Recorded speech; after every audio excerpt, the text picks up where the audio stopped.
Hello, everyone, and welcome to this episode of The Chocolate Life Live. My name is Clay Gordon. I'm the creator and the moderator of TheChocolateLife.com. And today, the subject is going to be rating and reviewing chocolate bars, judging chocolate bars. And this topic is top of mind right now because I am right in the middle of being a judge for the Craft Chocolate Competition, the 2023 Craft Chocolate Competition. And so I have a bunch of bars, more than 40 of them from a dozen or so makers. And I'm in the midst of all of this tasting. And I thought it would be an interesting idea to go and revisit questions about rating and reviewing and judging chocolate, how it is that I come to how I do what it is that I do and my approach to everything like that. And so I want to remind everybody who might be tuning in, whether you're here at YouTube, LinkedIn, or Facebook, give me a shout out. In the comments, let me know where you're watching from. I'll give a shout out to you in return. And of course, if you have any questions or comments while you're watching, please put them into the comments and I will get to answering them as well. I want to point out, as I do, for every single one of these live streams that I do, I make a post on the Chocolate Life, and you can go to TheChocolateLife.com. Here is the homepage right now. It is live.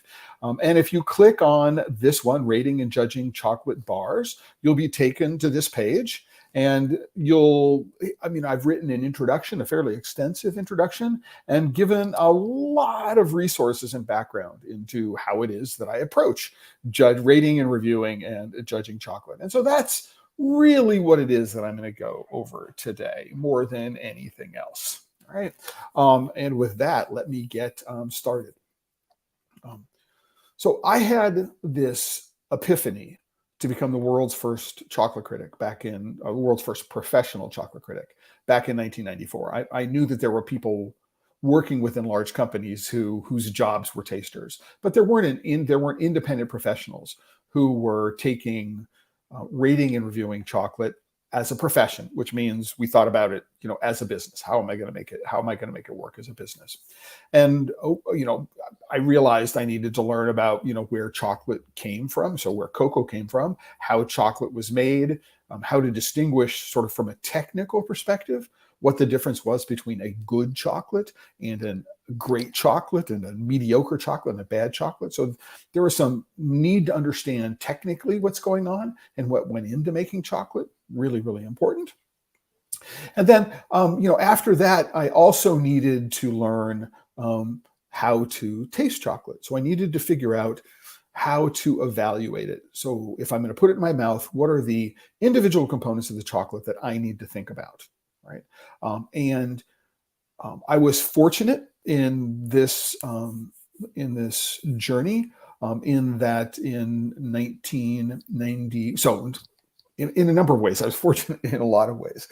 The first one of which is that my introduction to single origin chocolate, the chocolate that resulted in my epiphany, was that of the French chocolate maker Bonnat. And so they were the first people to introduce single origin chocolate in modern times. In 1984, the company had been making chocolate since 1884. And so luckily, I had this baseline of this particular chocolate that had this long tradition and was very, very highly regarded. Right.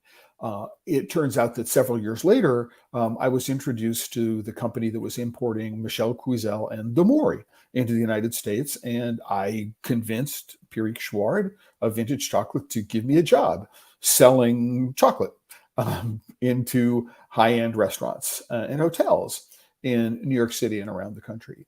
And in that experience, I learned what the chefs were looking for. They were telling me what they were tasting. They were telling me what they were looking for. They were telling me about how they were thinking about using the chocolate. And this was, was invaluable experience, as you might imagine. In 2003, I made my first trip to Origin, and that was my first in-person realization of how this all came together. Everything I knew up until that time was from book learning. I had never actually seen a cacao tree in the wild, as it were. I'd never seen a cacao farmer pull a pod off a tree, open up a pod. All of that stuff was from pictures and from other people's descriptions. And so it wasn't until 2003 that I really got the sense that I understood the whole chocolate making process. But that didn't stop me from, in 2001, spinning up chocolate.com and rating and reviewing chocolate. And in order to do that, I spent a large part of 4 years between 1997 and 2001, roughly, thinking about how to rate and review chocolate. Now, I knew that I didn't want to end up with a number, right? So this number, it's an 87, whatever 87 means, or it was a 6.9. I didn't really I didn't want that. Sort of intuitively, I knew that doesn't tell people a whole lot, right? And I knew that I didn't want to do that, especially if what I had to do was rely on a calculator. So an obvious approach to thinking about rating and reviewing chocolate is to say, what are the individual components I might need to think about, right? So I need to think about flavor, and I need to think about texture. But texture has a number of different components. There's the bite, there's the chew, there's the melt. There's, is there any grittiness that can be detected? So there are a number of different components that go into evaluating texture. We have the way the bar looks, right? The surface of the bar, whether it's tempered properly, whether there are mold release marks, which might be an indication that it has been damaged in transit. If there's bloom, we might see some swirl marks on the back. I mean, there are technical aspects of the way the mold looks that we can take a look at. Temper is going to have a direct effect on the way the bar snaps. And of course, that's going to be different depending if it's on a milk chocolate or white chocolate or a dark chocolate, and the percentage of any of those. So, we can think about all those things. We have the way the bar smells and the way the bar tastes. So these are sort of the different components that go into sort of evaluating the bar. And the question that I have from that perspective is, what's the most important? So am I going to say, okay, flavor is the most important aspect, and so I'm going to rate flavor on a scale of 1 to 10, and it's going to be 60% of the final amount?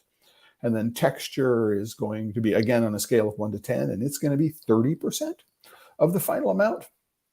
And you get the idea. I mean, we have to go figure these things out. We have to create a rubric and a scale and a set of targets that we're going to use. Again, a rubric, some words that we're going to use words or phrases we're going to use to describe what it is that we're looking for, and that we can refer to this rubric every single time we want to rate and review something. So when I launched ChocolateLifeLIVE.com back in 2001, I had a 3-part system, and the 3-part system did have one number grade in it, or letter grade in it. But overall, what I had decided to do was to focus on the concept of value, right? So, and what that said is that this chocolate for the price, is it at, and this is my rating of it, is it worth what the price is? So I started off, and I learned, I took from market research the fact that there were different tiers in the market associated with the price of chocolate. So we had mass market chocolate, which is basically candy, which was anything costing under $15 a pound at retail. And this is in 2000, thereabouts. The numbers have changed because of inflation, but basically anything below $15 a pound could be thought of as mass market. And then anything above $15 up to about $25 would be considered to be mass market premium. And this was my cutoff. I didn't deal with candy at all. There were a lot of people who were doing websites around candy bars, and I didn't think that's where I needed to go. It's not where I wanted to go. I wanted to focus on higher end chocolate. And so we had this mass market premium, which was $15 to $25 a pound. And anything above $25 a pound was considered to be gourmet. I didn't think that was granular enough. And so I did a $25 to $35 a pound category, and it was gourmet. And then above $35 a pound, and it was prestige. So $35 a pound is about $75 a kilo, just to put things in perspective. And so I then said, okay, we have styles of chocolate, and this applies more to bonbons, confections, than it does to chocolate bars. But I would said, listen, there's a Northern European style of chocolate, which is exemplified by products from Belgium and Switzerland, they tend to be lighter and sweeter than Southern European, so France, Spain, and Italy, Southern European chocolates. The Northern European chocolates are lighter and sweeter. There's more of a focus on the shells. There's more of a focus on the fillings, and it's less about the chocolate itself. And again, this is primarily confectionery, right? Not just chocolate bars. And then Southern European style of chocolate was, more focused on the chocolate flavors. And if we're looking at confectionery, we could say that sometimes, a French chocolate would be sometimes so subtle, you'd be wondering what it was that I was tasting, right? It was really about the chocolate. Chocolate was very forward, right? The third style of chocolate at the time was American style chocolate. And, we're not subtle at all. If we have something that says peppermint, we're going to beat you over the head with peppermint. If it's orange, we're going to beat you over the head with orange or raspberry. Doesn't really matter what it is. We're not subtle about it at all. And I think that's one of the reasons why many Americans prefer Northern European style confections. Now, this is in general off the top of my head, and like all general, it's not off the top of my head, excuse me, it's something I thought about for quite a bit, but it is a generalization, which is what I meant to say, that one of the reasons why I believe Americans tend to prefer Belgian style and Swiss style, Northern European style chocolates, is that they have a tendency to be lighter and sweeter. And the American taste is lighter and sweeter. And I think that's the connection that we can make there. So I have two different vectors into my rating space at the moment. Their cost and their style. I ended up adding another style later on, which I call Nouvelle American or Nouvelle French. It was a combination of American style with French style. So it was, chocolate forward with chocolate on the finish with flavors in the middle that were distinct and identifiable. So we have a fourth style of chocolate. And then the third aspect of this is I had a rating scale of 0 to 6, I think, 1 to 7. I forget exactly. It was almost 20 years ago. And the idea was I would express my thoughts about it. So the lowest level was not worth the calories. It's just like, it's not worth eating, right? Just not worth the calories was, I thought, a good way to express, what I felt about the chocolate. And then in the middle of the range was ordinary, which I thought was, different from average. This chocolate is ordinary. And then at the top end, I had exceptional or superior. And so what I could do is I could say, listen, this is a good example of Northern European style chocolate. And what that would do is it would set an expectation in the consumer's mind, and then or the reader's mind. From then I would say at this price point, right? So let's say it's a gourmet, and people could say, oh, I should expect to spend between $25 and $30 a pound for this product, right? This is an ordinary product, right? So again, what you've got is, a really, really, for me, I thought at the time, understandable, substantial way of thinking about the way I felt about the chocolate. And for me, that was important. I mean, I grew up in a household around computers. It's, been a part of my life since before I can remember. My father worked at Stanford University in the computer center in 1960 and was the head of the University of California Irvine Academic Computing Center in the mid 1960s. And when we moved to New Zealand, he was the head of the Academic Computer Center at Victoria University in Wellington. I mean, I grew up around computing. But I went to art school. And so I have this tension between what I think about things and what I feel about things. And my back and forth about the rating system very, very much details this particular tension that I have, right? And so over the course of my career, as a professional chocolate critic, as a writer about chocolate and rating and reviewing chocolate, I've had a chance to be engaged in a number of really, really interesting activities. I have been a judge at the International Chocolate Awards. I have been a judge at the World Judging Round in London on at least 2 different occasions. I've been a judge in the Americas round, I believe on at least 3 different occasions. And I've been a judge in the Peruvian round, again, on at least 2 different occasions. And so I'm very familiar with that judging environment. And I can tell you from personal experience that in my opinion, it's not my favorite environment. There are a number of people in a room. It can be quite distracting. You're supposed to be quiet and not share your opinions with anybody. And you tend to receive whatever it is that you're judging in flights of somewhere between 5 and 8 or 9, depending on, so individual pieces that you're supposed to judge in a given period of time. And then you have a set period of time to judge. So you've got to judge these chocolates sometimes in as little as 45 minutes. And for the most part, and this is my experience, it may have changed. I haven't been a judge at an international chocolate award since 2017, and things may have changed since then, is that that we rarely get a whole piece of a bar. However, we will, and sometimes we don't even get a whole bonbon. We didn't get a whole bonbon. But when we got bars, we would get relatively small quantities of bars. So somewhere between perhaps 3 and 5 grams. The bars would be individually broken up. And so the amount of chocolate we got for each individual tasting was different, and the shape would be different. And sometimes, depending on the mold, the thickness of what we're tasting might be different. And so it represents, a very chaotic, kind of environment. Now, again, I haven't done this in 5 years. Things may have changed since then. But when I was at the Good Food Awards, we didn't have the same time constraints.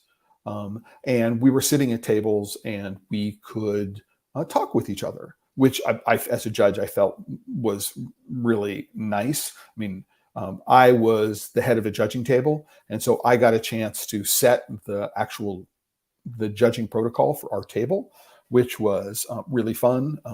So rather than ask everybody to rate on a scale of 1 to 10, what I asked everybody to do is say, okay, which one is your favorite? And then which one is your second favorite? And then which one is your third favorite? And then which one is your fourth favorite of whatever, and for whatever reasons, you just rate them that way. And then I created a grid and I counted out how many first places, how many second places, how many third places, and how many fourth places there were.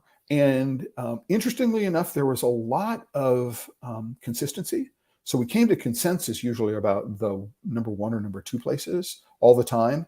And then we would have conversations about the third and fourth place pieces and what we felt about them, and how we wanted to present, and what we might reward. And so in the case of the Good Food Award, specifically one year, somebody had produced another salted caramel, and really, really nice product. But somebody else had produced something in marzipan and had done a really, really interesting flavor combination in marzipan, not something you would normally think of that went with marzipan. And the discussion we had was, what do we want to reward? Do we want to reward yet another salted caramel? There were lots of salted caramels, as you might imagine. Or did we want to reward something else? So just really a fascinating competition. And for the Good Food Awards, I was on the committee that helped set up the standards of what constituted good for both the chocolate bar categories, and the confectionery category. I had none of that kind of input at the International Chocolate Awards. Other people were involved in setting up the reviewing criteria and the process. But for the Good Food Awards, I had the luxury of being involved in that part of the process. There was something called the Next Generation Chocolatier Competition, sort of like mid-2000s. There's a gentleman by the name of Curtis Vreeland. I'm not sure if people know that name.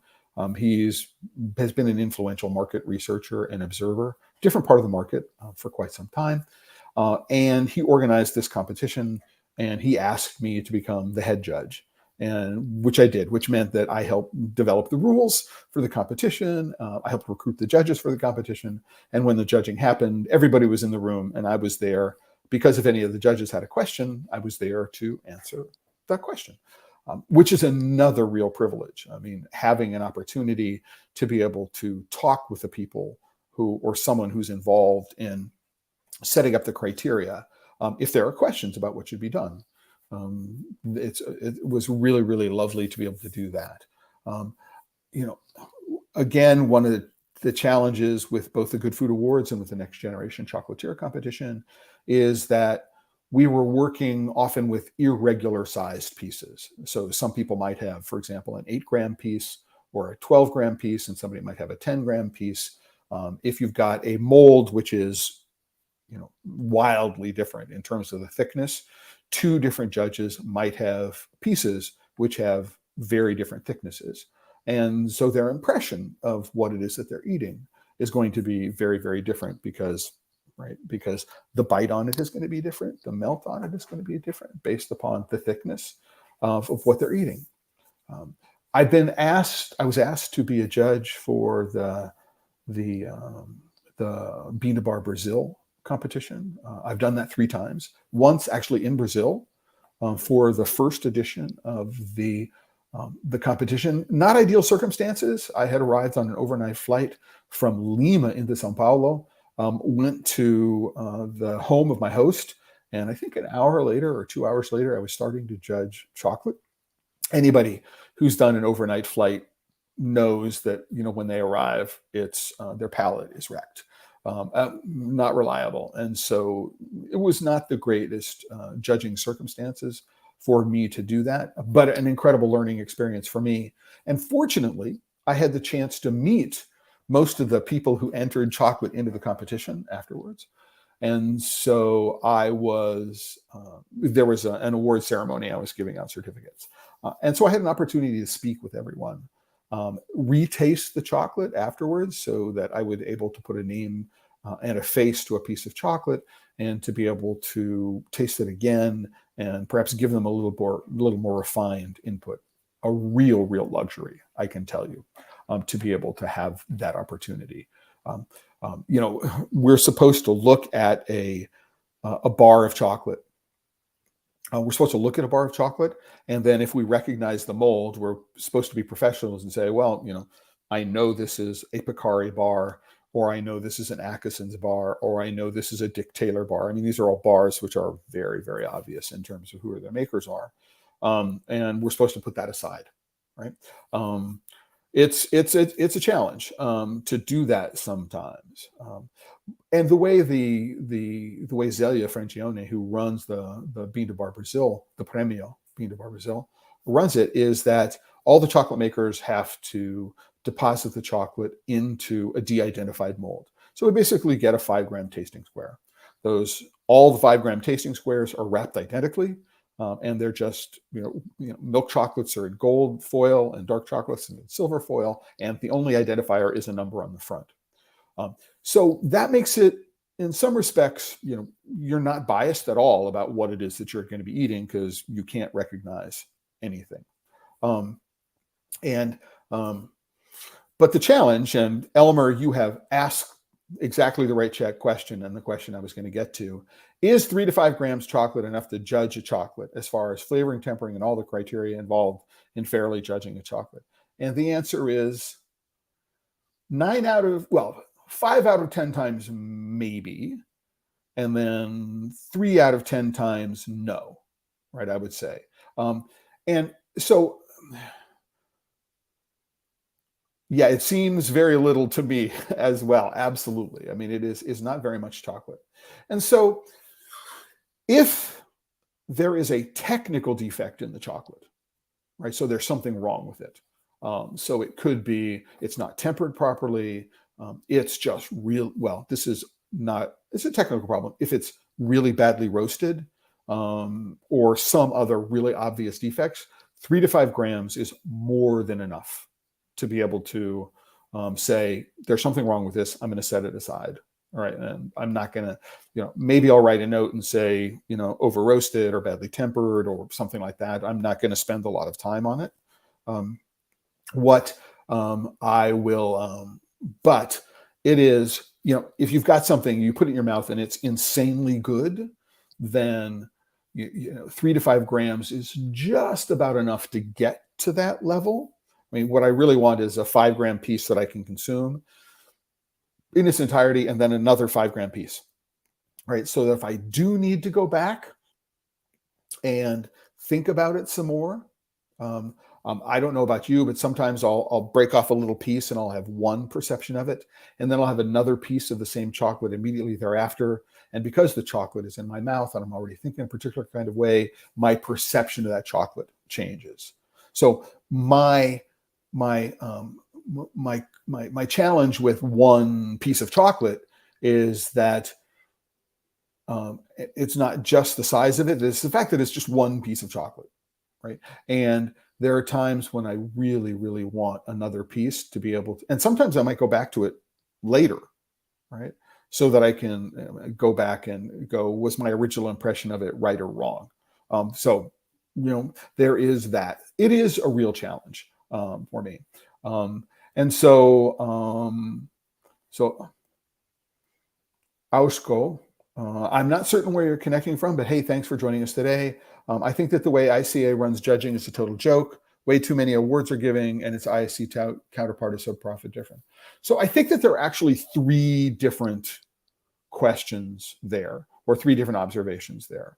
So one of the challenges that you have in judging, right, a competition is managing subjectivity, right? So you have a bunch of different judges, and these judges come to the process of judging with their own biases, their own experiences, and lots of other baggage they bring to the judging. And so part of the ICA judging process, at least in the years that I did it, and this was before the introduction of the IICCT protocol, part of the way they managed that was, for example, at the beginning of every tasting session, everybody would taste the same chocolate. They would be asked to do a quick review on a sheet for that chocolate.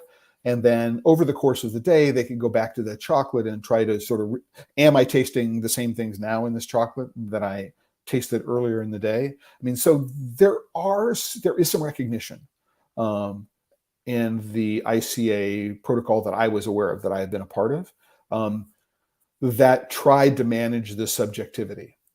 And in a way that no other competition that I've been involved in, judging have I been involved in, has ever tried to attempt.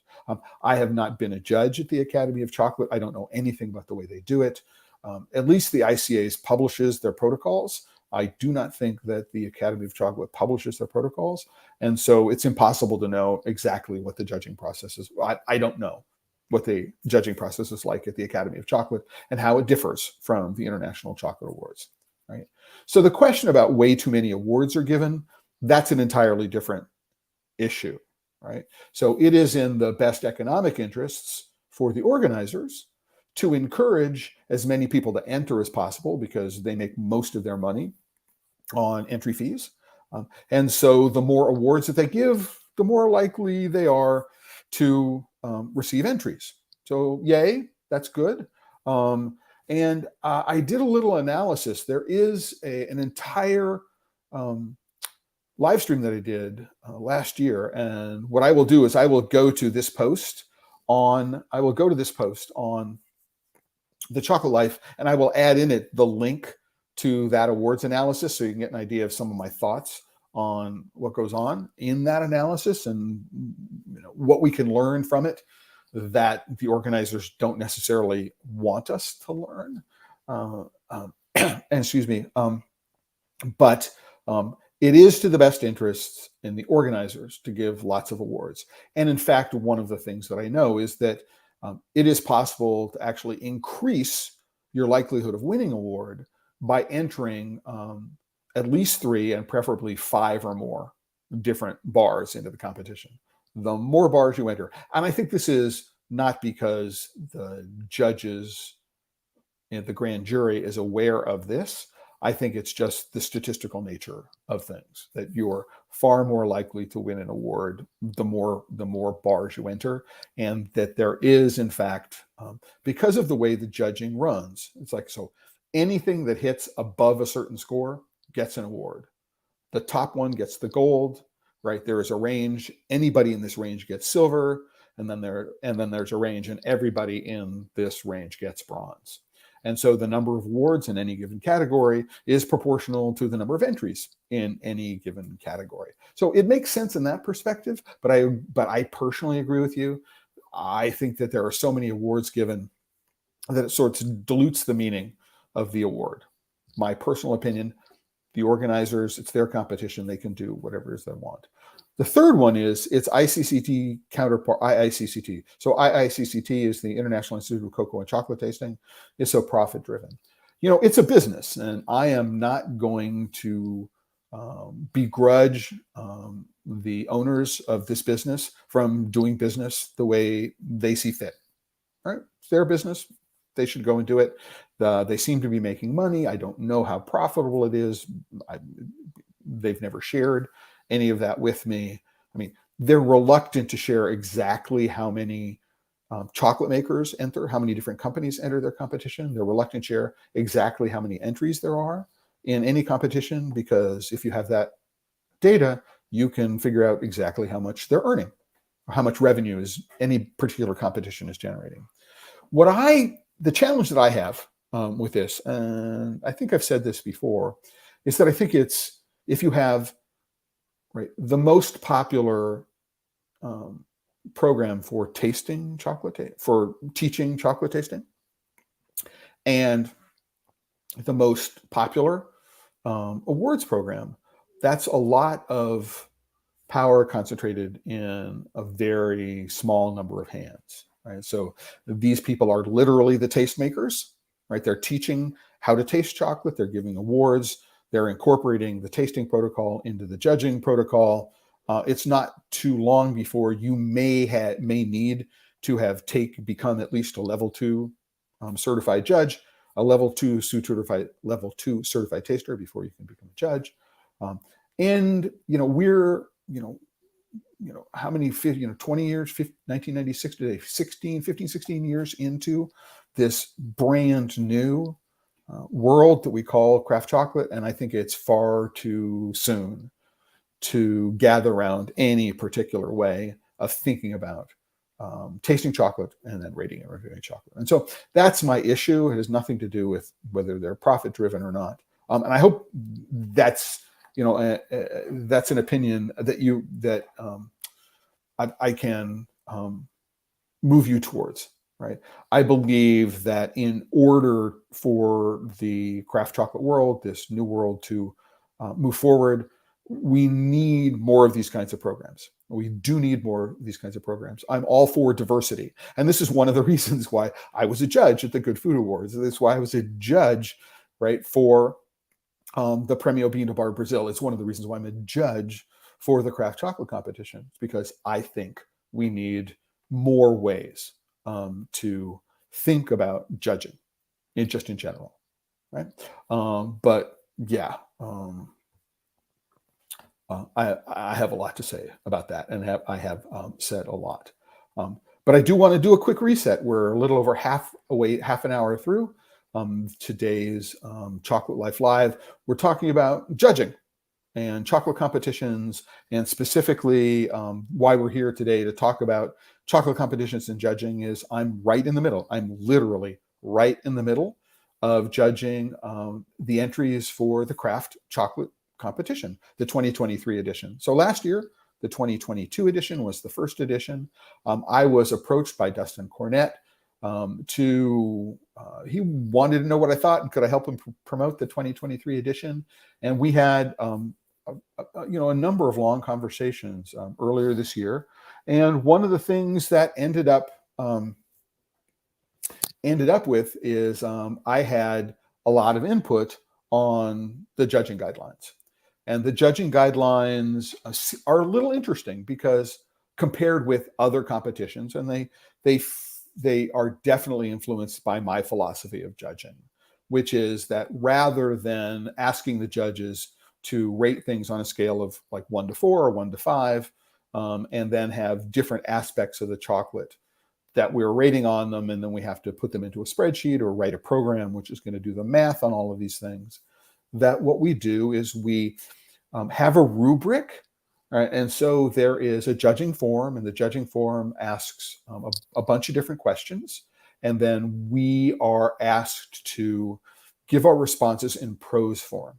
And so the number one thing about the craft chocolate competition, which is designed primarily for smaller companies who are not quite sure yet if they want to join an international competition, they're not quite sure they want to spend the money on doing that.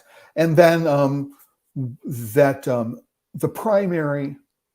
our primary role as a judge is to provide feedback to the maker, what we liked and what we didn't like, what we thought could be improved, right? So we are asked about texture and smell and flavor and sweetness and temper and aftertaste, but those are wrapped up in literally 2 questions for which we're not asked to give a 1 to 5 answer.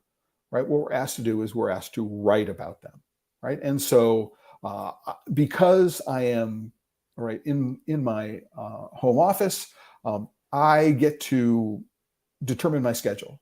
And so if I need 15 minutes to think about something, I can spend 15 minutes thinking about something. If I need to return to a chocolate the next day, then I can return to the chocolate the next day.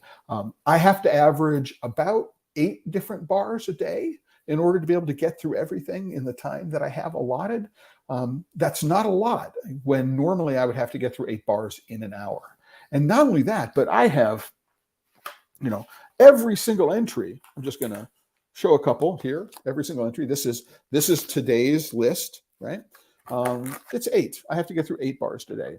And I'm going to break this up into 2 different tranches. I'm going to do 4 this afternoon, early this afternoon, and 4 later in the afternoon. And it's going to be just, I get to spend time, which as a judge in a competition, when I'm in an in-person judge, is something that I never have.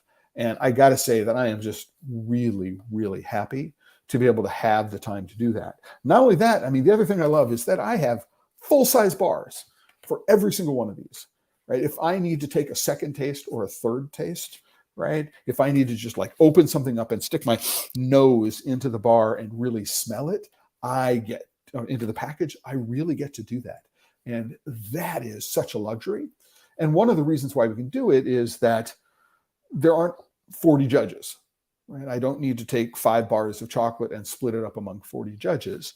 There's 1 bar of chocolate for every judge, right? And the number of judges is limited. And it's just, I would really like, and this is something I will suggest to Dustin next year, is that at some point, what we do is we hold a call where all of the judges get together and we get to talk about, I would like to do one beforehand and one afterwards so that we can talk about the process. I think that would be very, very cool. But it's quite a luxury to be able to have all of these things. Now, I will tell you that one thing that I do that I learned from the International Chocolate Awards as a judge there is they used to have everybody taste Valrhona Mangiare, right, as their calibration chocolate. Now, I no longer have a calibration chocolate per se, so I'm not tasting the chocolate and I'm not writing down what I think and then going back to it later in the day because of palate fatigue, because 6 to 8 bars, it's not going to be palate fatigue. Palate fatigue becomes a real challenge, just in my experience, is sometimes I would get a flight and there would be 8 bars on the table that would claim to be Ecuadorian Nacional at 70% 2 ingredient. And you want to talk about palate fatigue. This is a nightmare for a judge when you've got a flight where basically everything is roughly identical, right? And there are sometimes, for example, if we were getting, Madagascar beans, they might all be from Akasan Estate, right? And so you're judging 6 or 7 different chocolates with beans from exactly the same place with exactly the same recipe, 70% cocoa beans and sugar. It's like, oh my gosh, that's where palate fatigue becomes a real issue. I mean, one of the great things about this is that I can say, oh, I'm going to eat a white chocolate, then I'm going to eat a milk chocolate, then I'm going to eat a dark chocolate. And if I've got two, chunchos back to back, I can spread them, right? So I'm now worried about palate fatigue. I got to tell you, from a judging perspective, this is heaven. This is heaven. I can tell you, it's just really, really, really, really wonderful. We got a couple of questions, a couple of comments to go through. So Elmer, who asked a question earlier about what I thought about whether the quantity of chocolate is enough, says, the more we send, the more chances we get. Absolutely. But it can get very expensive. I don't think it is unfair we send 400 grams and the judge only gets 5 grams to taste and gives a judgment. I agree. It seems asymmetrical that you're you, the maker, have gone through all this work to create this product. And in the end, the judge gets only a very small amount and is being asked to make a judgment. In all fairness, if I am trained as a judge, right? So if I do have specific training in evaluating chocolate, I'm going to be better than that, right? Better at that, right? Because number one is I have practice at it than somebody who is a novice. So it goes both ways, but I agree that 5 grams of chocolate is really hard in many cases, especially if you have 5 chocolates in a row that are basically identical, right? It makes it really, really very difficult. It is expensive to send 2 kilos of chocolate all the way to London, FedEx especially. That's true. I mean, it is but there are some makers. I believe Susumu Koyama in Japan is famous for actually hiring a person to hand carry the chocolate that he enters into competitions. So it's not. I mean, you think it's expensive to FedEx something, right? It is expensive to buy a seat for someone to hand deliver the chocolate. I mean, I've had people. I've been an escort for chocolate. I was in Mexico one year, and somebody I was working with down in Mexico asked me to courier the chocolate with them so that I could hand deliver it for them. So there are ways to get this done, but I agree with you. But here's the point that I want to make to chocolate makers. All right, is that you need to have a sales and marketing budget. And entering competitions is part of your marketing budget, right? I would say it makes sense, right, to participate very, very strategically. And one of the things you should think about is you should look at the winners for the competition that you're entering from the previous round and find out what the judges are looking for. And then if you have a chance, look at a previous year, right? And see if you can say, oh, this is what is being rewarded. You can also take a look and say, well, everybody is entering the, single origin micro batch dark chocolate bar category. Like there seem to be 400 entries here. Why don't I go enter a category which has much fewer entries in it? Right? So there are ways to take a look at the way the competition entrants are put together and strategize to how there's something that you can do, right, that will fit into a place in the competition where even if you're only entering 1 or 2 things, you have a greater chance of winning. And so I think my statistical analysis of the International Chocolate Awards in 2018 said that the tipping point was 3. 3 bars increased your competition significantly over entering 2 bars. Just a quick note. One of the reasons why I do the analysis that I do. But you're right, absolutely. But it's a part of marketing. You need to think about how am I going to be able to promote my products to people? And so this is it. Now, one of the great things about the Craft Chocolate Challenge is that if you enter and you're not given an award, and there are relatively few awards given in this particular competition, each one of the judges is sending you a lot of feedback. And so you will understand not only what an individual judge felt about your chocolate, but the range of experiences each of us had in tasting the product, right? And so, and entering the Craft Chocolate Challenge is free, right? At the moment, there's no charge to anybody to enter the challenge. So, yeah, it's I understand the challenge, but it needs to be thought of in terms of the overall sales and marketing budget. Where am I spending the money in terms of going to trade shows for direct selling, or am I taking out advertising? If you're a chocolate maker and you don't have a promotions budget, you don't have a marketing budget, you need to think about how you're going to make that possible, and how shows like this, how competitions like this fit into that budget, and what it can do from your marketing, right? So I'm a bit both ways. So yeah, Mike, is that right? Mike from Encore Coffee? I think I got that right. As a matter of fact, your bar, right, is on today's list of things that I'm going to be judging. So it's going to be part of this afternoon. It's interesting. I mean, as a coffee roaster, you guys should know how to roast cocoa beans. And so I'm very, very interested in knowing how that comes across. I'm looking forward to it, seeing it today.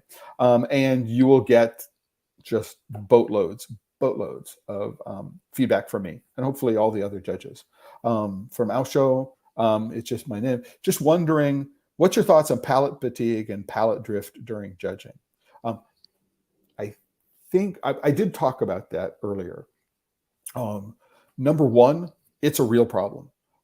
It's primarily a problem when you're judging a lot of the same thing in a very short period of time. So for example, as I said, if I have a flight of like 70% 2-ingredient single origin chocolates, where all of the chocolates are from Ecuador, or all of the chocolates are from Peru, or they're all from Tanzania, which means they're probably from Coco Camilli, right? And not many other places in Tanzania, or Madagascar, which probably means Akasan estate beans. That's when pallet fatigue gets really, really crazy. And I want to tell you, right, that it's one of the reasons why I prefer to judge confections, right, and the flavored white chocolate bar category, right? Many people go, ooh, white chocolate, it's icky. I mean, there are good white chocolates and there are bad white chocolates. But what I do like is white chocolate as a vehicle for delivering other flavors, right? And one of the great things for me about both bonbons and this flavored white chocolate is that my first point is a gestalt, right? I'm putting it into my mouth and I'm getting a gestalt sense of what my response is. So I'm going to this emotional scale, which for me is a 0 on my scale. Is not only would I never buy this, but if somebody gave it to me, I wouldn't eat it, and I wouldn't re-gift it to somebody, right, whose opinion I trusted, right? I mean, I think you know from my 0 rating exactly how I feel about that chocolate, right? The other end is a 4, and a 4 rating is, basically, we may be married, we may be partners, we may be exchanging. Well, you get the idea, I hope. But you keep your hands off my chocolate, right? That's it, right? Another one might be the next level down would be, this would definitely be a chocolate that I would buy and gift to somebody I was trying to impress. So the goal is that rather than thinking about rating chocolate as a number, right? This is an 87, right? What I'm doing is I'm telling you how I feel about the chocolate. And I think ultimately that makes it more sense than any other way of doing it. And so for me, the major problem with the way judging is organized now is that it's too analytical. We're focusing on emulating the WSET, the Masters of Wine, the WSET curriculum, and the way everybody is doing it. And I think there's another way to go about doing it. For example, the difference between an 87 and an 89 is 2 points, but the difference between an 89 and a 91 is 2 points. But emotionally, a 9 is much more impressive than an 8, right? And so people will think that a 91 is a lot better than 89, as opposed to an 89 over a 7. So that's a long way around of talking about that problem. It is a problem. In the current competition, the craft chocolate competition, is because I'm only tasting 6 to 8 a day. And I am deliberately organizing the way I'm tasting. So I'm not tasting a lot of the same kind of thing, right? So I don't have 6 70% single origin chocolates in a row. I get to organize my way around palate fatigue, and I can take a break. What I do is I have some chocolate here. Right? It's not important what the chocolate is, but about half an hour before I start tasting, I have a piece, right? So that if I brushed my teeth or I had some coffee or something else, what I'm doing is I'm getting all those flavors out of my mouth, and I'm starting each tasting session with the same taste in my mouth. Now, right? Again, I'm not evaluating what that is, and I'm not worried about going back to it to reevaluate whether palate fatigue is set in. But it helps, and it doesn't matter what the chocolate is, right? As long as it's the same chocolate that you're going to taste for the entire competition, right? So it can be whatever you have around that's sufficient. For me, I probably need 2 pieces a day. I need somewhere about 20, 25 pieces to get through the competition without a problem. So that's how I deal with it. And I'm really happy with this particular competition because it gives me the freedom to schedule around what I'm looking for. So Elmer, yeah, the free price is a great thing. So can I share more about the craft chocolate competition, please? So what I will do is in this post on the Chocolate Life. So there is this post on the Chocolate Life. What I will do is I will put a link to the craft chocolate competition. Entries for 2023 are over. So that will be done. So all the entries are in. But what you can do is you can contact Dustin, who's the organizer, and you could say, hey, put me on the 2024 mailing list because I want to know about it. Now, we are going to be doing a live stream here sometime in the next couple of weeks where Dustin and I are going to be announcing the winners of the competition. So you can check in for that. And one of the things that I'm also looking forward to doing is I want to schedule independently some live streams with some of the entrants. So I'd like to have 3 or 4 of the entrants, maybe winners, maybe unwinners, not winners, not unwinners, not winners. And we can talk about, what their thoughts were about the feedback that they got. So I'm looking forward to doing that as well.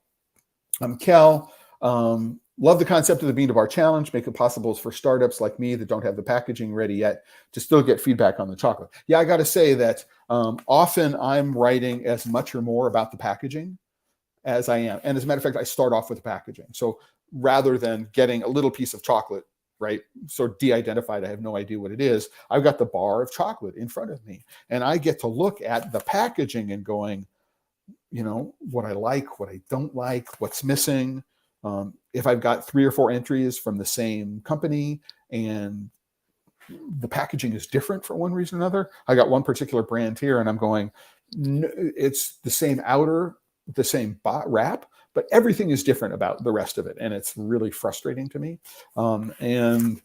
So my first thoughts about rating these chocolates is to think about the packaging. And I'm thinking about it for things like color, because in one, there was a black against a dark blue, and I'm in my 60s and my vision is not as good as it once was. And so I had trouble reading this. And so one of my concerns was, maybe you want to make that either, make the type bigger or make the type heavier or make the blue a little less dark. That would be a cool, these are the kinds of things that, we're talking about in terms of the packaging. And so the nice thing about it is that our comments about the packaging and our rating on the packaging don't influence the score about taste, right? They're completely separate. So, I mean, it's so much easier for me to do this. Now, Tandy from Embers Chocolate. Some chocolate have nuts ground in them or softer in texture because the fat affects the crystal structure. Do you judge that negatively or enjoy the softer mouthfeel? So, as Tandy, it's a great question, right? It's a wonderful question. And I look at the ingredients. I am very, very careful looking at the ingredients so that I understand what it is that I'm taking for. And so when I taste something, this is one of the great things about having the label to look at. Here's the Encore. One of the great things about having the label, let's jump. As a matter of fact, one of yours is on today's list, is I get to look at the ingredients. And so, for example, you might say, oh, I'm using a particular kind of sugar. And I'll go, okay, I can factor that into my idea of sweetness and how the sugar might affect the flavor component and, what I like about that. So having said that, I have to tell you that so far I've eaten about a dozen. So I had 6 each for the first 2 days. And there are two chocolates that just blow my mind. They just blow my mind. I'm just tasting them and I'm going, this is everything I love about the creative expression that chocolate makers are doing. And neither of those chocolates is a 70% 2-ingredient chocolate. Just neither of them is, right? I won't say anything more than that, but it's just, this is why I like being a judge.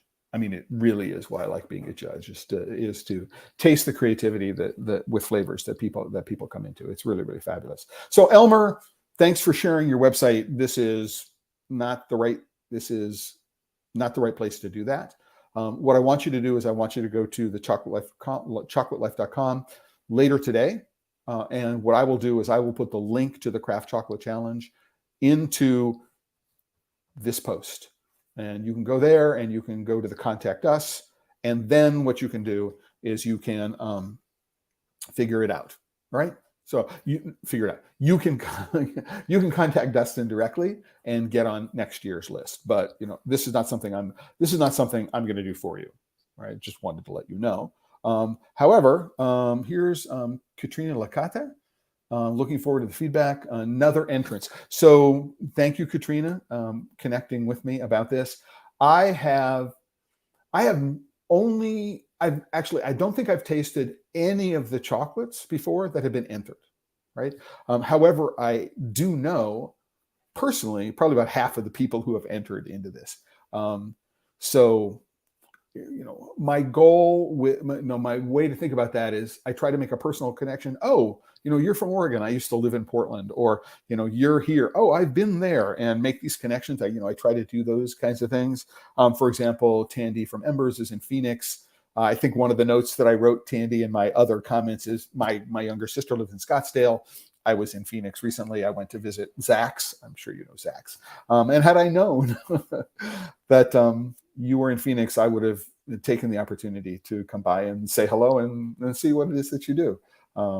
Because for me, making those connections is part of what the Chocolate Life is all about. So yeah, Katrina, I am very, very definitely going to, I'm looking forward to it.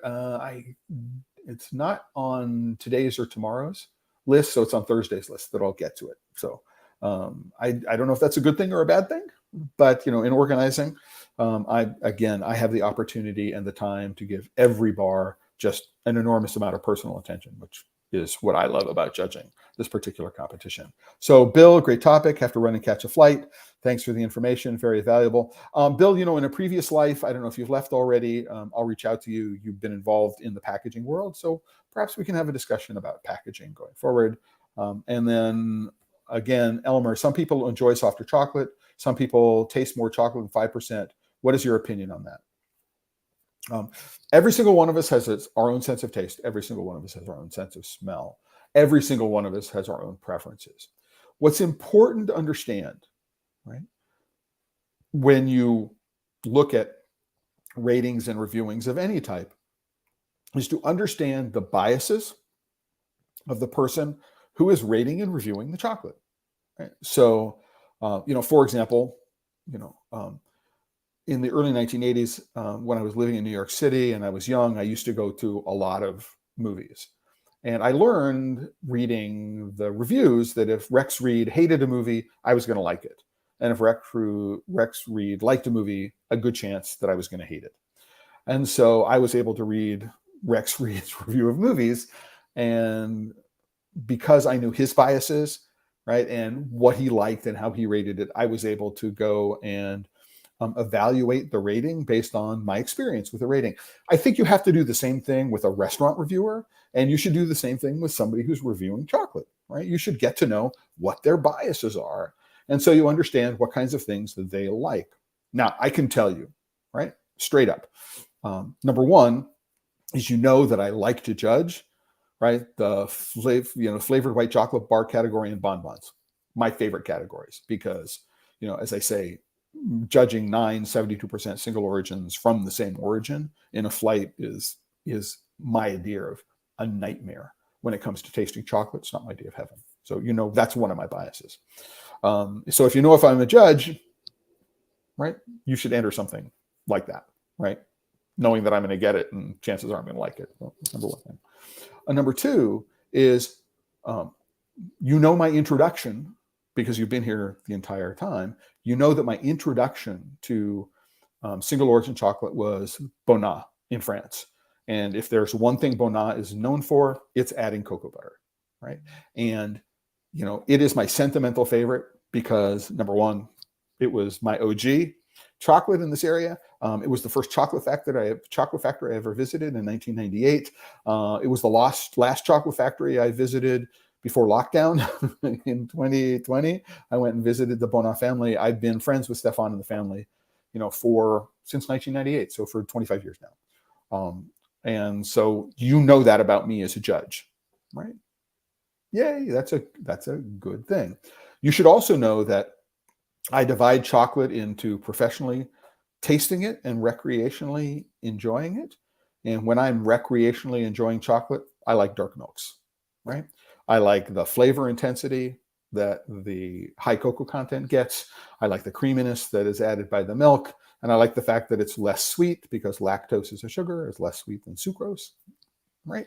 And so, my biases as a judge, right? And that's what's important. Take a look at who the judges are. If you've got hardcore 2-ingredient, 70% single origin chocolate fans, right, on the panel, right? If you enter something that's got cocoa butter in it, or if you enter something that's got vanilla in it, right, you're likely not to succeed. So that's an important reason to know who the judges are. And finally, because we're past the hour and it's been a blast, I hope this has been real enjoyable for everyone. If it has been, please, everyone, go to the Chocolate Wire channel on YouTube. Just go to YouTube, click on Chocolate Wire, and then make sure that you subscribe to the channel. Hit the thumbs up button, like this video, and if you can, go hit the bell. This will play with the algorithm. I'm trying to get to 1,000 subscribers before the end of the year, not because I want to monetize it. That's a magic level for throwing advertisers. Don't want to monetize it at all. Just it's a personal goal for growth for the Chocolate Wire on YouTube in 2023. And then the final point that I want to make is from Tandy. Very neat. Looking forward to hearing more, diving deep into the channel.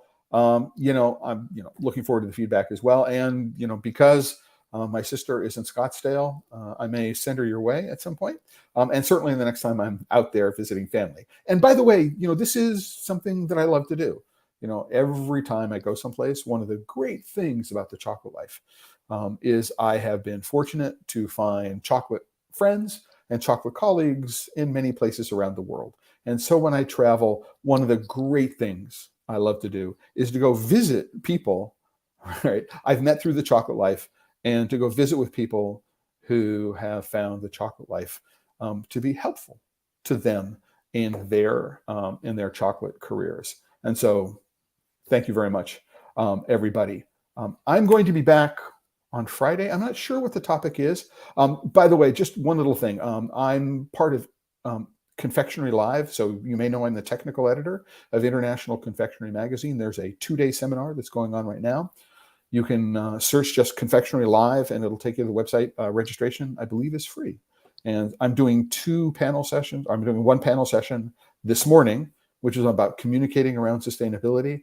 And I had Andres Guzman from Hacienda Victoria, Julio Campo from Lucre Chocolates, and then Paul Wayne Gregory from Paul Wayne Gregory Chocolates in the UK were my guests today. And tomorrow I'm going to be doing a presentation on heavy metals, how to communicate around heavy metals in chocolate, lead and cadmium. Here in the United States, it's been a viral topic here for the last month.